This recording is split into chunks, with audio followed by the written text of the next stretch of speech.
మనతో పాటు అడ్వకేట్స్ కూడా ఉన్నారు. ఒకసారి వాళ్ళతో కూడా మాట్లాడి తెలుసుకునే ప్రయత్నం చేద్దాం. మొన్న పంజాగుట్ట పోలీస్ స్టేషన్ లో సుబ్బారావు గారికి బ్రీత్ అనలైజ్ టెస్ట్ చేయడం పట్ల మీరు ఎందుకు వ్యతిరేకిస్తా ఉన్నారు? నా పేరు నర్రి స్వామి. నేను lawyers forum for social justice రాష్ట్ర వర్కింగ్ ప్రెసిడెంట్ని, అదేవిధంగా అన్ని కోర్టులో ప్రాక్టీస్ చేస్తున్నటువంటి హైకోర్టు న్యాయవాదిని. అయితే ప్రధానంగా ఈ న్యాయవాదులకు రక్షణ చట్టాలు రావాలని గత 10-15 సంవత్సరాలుగా అనేక మంది న్యాయవాదులు ప్రాణత్యాగాలు వచ్చి పోరాటాలు చేసిన సందర్భంగా ఈ యొక్క రాష్ట్ర ప్రభుత్వం ఒక న్యాయవాదులకు రక్షణ చట్టాలను ఏర్పాటు చేసింది. అందులో భాగంగా ప్రధానమైనటువంటి అంశం ఏంటంటే న్యాయవాదిని మర్యాదపూర్వకంగా గౌరవించాలనేది ప్రధాన ఎజెండా. అదేవిధంగా వారి యొక్క డ్యూటీస్ లో ఎక్కడైనా పోయినా స్వేచ్ఛగా ప్రాక్టీస్ చేసుకోవాల్సినటువంటి అవసరం ఉన్నటువంటి పరిస్థితి. కానీ ఈ యొక్క పోలీసులు అలాంటి న్యాయవాది మన సుబ్బు ఎవరైతున్నారో ఆయన పోలీసులు బాధితుల తరపున బాధితులను ప్రత్యక్షంగా తీసుకొని వాడికి పోలీస్ స్టేషన్కి పోతే అందరి మధ్యలో మీరు ఆల్కహాల్ సేవించారు అని టెస్ట్ చేయడం అనేది చాలా దుర్మార్గమైన చర్య. దీన్ని ఒక న్యాయవాదిగా, అదేవిధంగా lawyers forum for social justice రాష్ట్ర వర్కింగ్ ప్రెసిడెంట్ గా, కామన్ సిటిజన్ గా కూడా దీన్ని నేను తీవ్రంగా ఖండిస్తా ఉన్నాను. ప్రశ్న, అక్కడ పోలీసు అధికారి ఏమంటున్నాడు అంటే మీ దగ్గర తాగినటువంటి స్మెల్ వచ్చింది కాబట్టి మేము టెస్ట్ చేయడం జరిగింది. టెస్ట్ చేసినాక 27% వచ్చింది. అక్కడ వాస్తవానికి బండి తోలకుండా ఉండాలంటే 30% వరకు సరిపోతుంది. కాబట్టి మీకు 27 వచ్చింది కాబట్టి మీరు తాగినరా అంటే ఆయన ఏమన్నాడు, సుబ్బు గారు నేను నిన్న రాత్రి తాగడం జరిగింది, వాళ్ళ తాగి రాలేదని చెప్పేసి ఆయన ఒప్పుకున్నాడు. దాన్ని ఇట్లా చూస్తారు.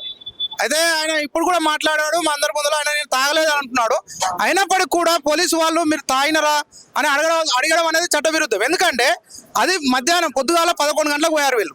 11 గంటలప్పుడు నువ్వు తాగినవా, పోలీస్ స్టేషన్కి వచ్చిన వాళ్ళు ఈయననే కాదు, ఆ మంగిలి వచ్చింది, మంగిలి కూడా టెస్ట్ చేయవలసి ఉండే.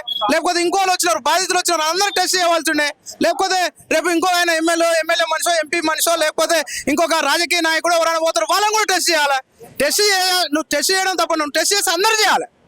చేస్తే ఒక్కరు చేయడం అనేది చట్ట విరుద్ధం. అదే అడ్వకేట్ చేయడం అనేది చట్ట విరుద్ధమైన పని. కాబట్టి మీద ఏదైనా రూల్ ఉంటే మీరు ఒకవేళ టెస్టులు చేయాలనుకుంటే పోలీస్ స్టేషన్కి వచ్చిన వాళ్ళందరూ చేయాలి.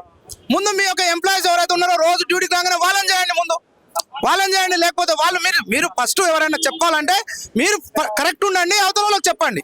మేమేమంటున్నాం అంటే మీ డ్యూటీని మేము ప్రశ్నించలేదు, నీ డ్యూటీ ఎప్పుడు చేస్తారని డ్రంక్ అండ్ డ్రైవ్ అనేది బండి మీద పోతుంటే అక్కడ ఆపి అక్కడ ఏదైనా క్యాంప్ లాగా పెట్టుకొని చేస్తారు. దాదాపుగా పోలీస్ స్టేషన్కి వచ్చినాక ఎవరికి దేశంలో ఎక్కడ కూడా చేసినాడు కనిపించలేదు ఇంతవరకు. దేశంలో ఎక్కడ కూడా పోలీస్ స్టేషన్కి వచ్చిన కంప్లైంట్ ఇస్తానికి, లేకపోతే బాధితుల తరపున వచ్చిన బాధితులను టెస్ట్ చేసినట్టు ఏడా అనిపించలే. బాధ కలిగిన వాడు వచ్చి తాగి వచ్చినా తడిపి వచ్చినా అనేది నీకెట తెలుస్తుంది? ఆయన ఎట్లా చెప్తావు, నువ్వు ఎట్లా టెస్ట్ చేస్తావు? అది నీకు ఎక్కడ రైట్ ఉంది? పోలీస్ స్టేషన్లో బ్రీత్ అనాలిసిస్ చేయాలని నీకు రైట్ ఉందా? అదే ఉంటే నీ దగ్గర కాగితం చూపించు. లేకపోతే నువ్వు అందరికి టెస్ట్ చేయి. రేపు ఎమ్మెల్యే వస్తాడు, ఎంపీ వస్తాడు, అందరూ కూడా అదే విధంగా రెస్పెక్ట్ చేయి.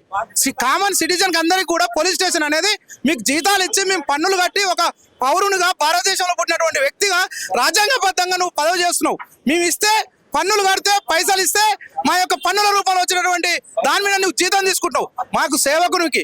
అంతే తప్ప మమ్మల్ని ప్రశ్నించే అధికారం ఎప్పుడు నువ్వు డ్యూటీలో ఉన్నప్పుడు నువ్వు తప్పు చేసినప్పుడు ప్రశ్నించాలా. నువ్వు వచ్చినటువంటి ఒక బాధితుల తరపున 150 లక్షల స్కామ్ జరిగిందని వచ్చినటువంటి కోట్ల స్కామ్ జరిగిందని వచ్చినటువంటి బాధితుల తరపున వచ్చినటువంటి న్యాయవాదిని నువ్వు అవమానపరచడం చట్ట విరుద్ధమైన చర్య ఇది. కాబట్టి నీ మీద తప్పకుండా చర్యలు ఉంటాయి. ఈ యొక్క న్యాయవాదికి రక్షణ జరిగే విధంగా, ఈయనకి న్యాయం జరిగే విధంగా రాష్ట్ర వ్యాప్తంగా కాదు దేశవ్యాప్తంగా కూడా న్యాయవాదులను ఉద్యమిస్తాం. దీనికి ఎందుకు ఒక ఉదాహరణ చెప్పగలుగుతాను. ఎందుకంటే భూపాల్లో ఒక టోల్ గేటుగా ఒక పౌరుని మీద ఒక న్యాయవాది మీద ఒక ఎంప్లాయీ చేసుకుంటే ఆ టోల్ గేట్ ని ఎత్తించినటువంటి చరిత్ర న్యాయవాదులకు ఉన్నది. నల్లకోట ధరించిన న్యాయవాది అనుకుంటే సమాజంలో ఏదైనా సాధించగలడు. కాబట్టి ఖబర్దార్, అది ఎవరైనా కావచ్చు కాక, ఈ రోజు పోలీస్ ఆఫీసర్ కావచ్చు, రేపు రాజకీయ నాయకుడు కావచ్చు, ఎల్లుండి రౌడీ షూటర్ కావచ్చు, ఇంకోడైనా కావచ్చు, ఎవరైనా న్యాయవాదిని శిక్షించొద్దని, అవమానపరచొద్దని తెలియజేస్తారు. వాళ్ళ మీరు అంటున్నారు న్యాయం జరిగేంత వరకు పోరాడతామని చెప్తా ఉన్నారు. అక్కడ పోలీస్ అధికారి ఏమంటున్నాడు, మేము టెస్ట్ చేయొచ్చు, మేము పోలీస్ స్టేషన్ లో మీకు తెలియదేమో టెస్ట్ చేయొచ్చు అని ఆయన అంటున్నాడు. అయితే ఒకవేళ టెస్ట్ చేయలేదు అనేటువంటి అధికారం ఆయనకు ఉంటే కనుక చట్టం ఏం చెప్తా ఉన్నాం దీని మీద, ఆయన మీద ఎట్లాంటి చర్యలు తీసుకునే అవకాశం ఉన్నది, న్యాయ వ్యవస్థలు దీని మీద ఏం చెప్తా ఉన్నాయి? ఇప్పుడు న్యాయ వ్యవస్థ ఏమని చెప్తుందంటే నువ్వు టెస్ట్ చేసే అధికారం లేకపోతే ఆయన సస్పెండ్ చేసినటువంటి అవకాశం ఉంది. ఎందుకంటే ఒక న్యాయవాద రక్షణ చట్టాలు ఉన్నాయి తెలంగాణ రాష్ట్రంలో. ఈ రీసెంట్ గానే వచ్చినటువంటి చట్టం అది.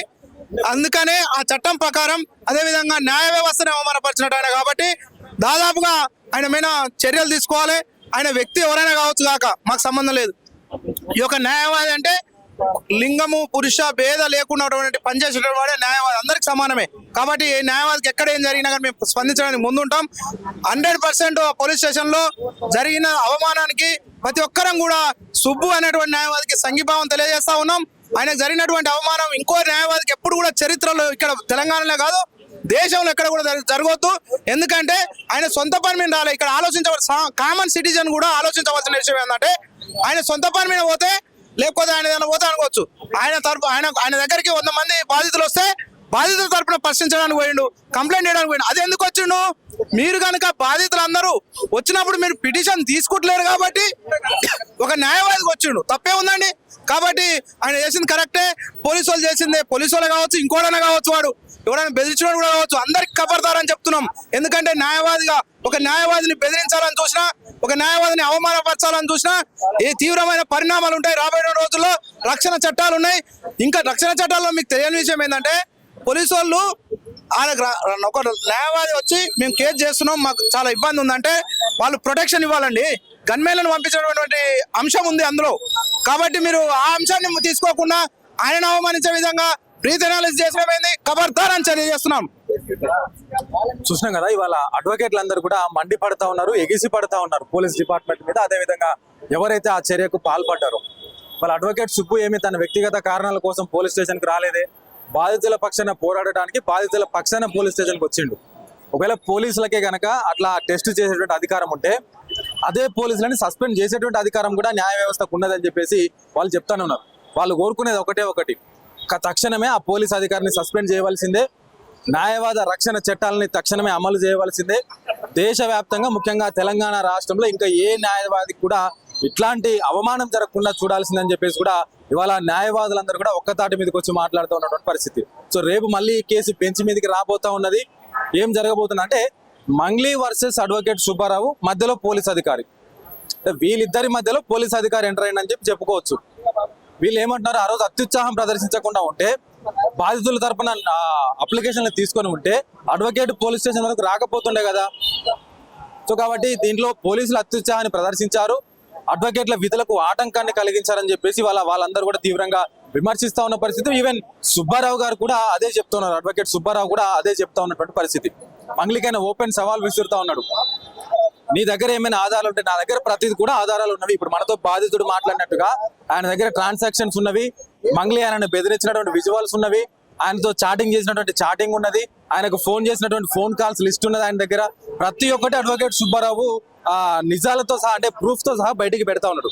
So at the same time మంగ్లీని కూడా అదే అడుగుతా ఉన్నాడు, బాధితుల తరపున పోరాడాలి అంటే నువ్వు ఏదైనా ఒక కారణం చూపించు, ఏదైనా ఒక ప్రూఫ్ చూపించు, నాకు సంబంధం లేదు అనేటువంటి ప్రూఫ్ ఏదో ఒకటి చూపించు, రోడ్డు మీదకి వచ్చి బాధితుల పక్షాన పోరాడని చెప్పేసి కూడా ఇవాళ హైకోర్టు ఎదుట అడ్వకేట్ సుబ్బారావు కూడా ఇవాళ వాళ్ళందరినీ కూడా సవాల్ విస్తరుతా ఉన్నటువంటి పరిస్థితి అయితే మనకి కనిపిస్తోంది ఇక్కడ.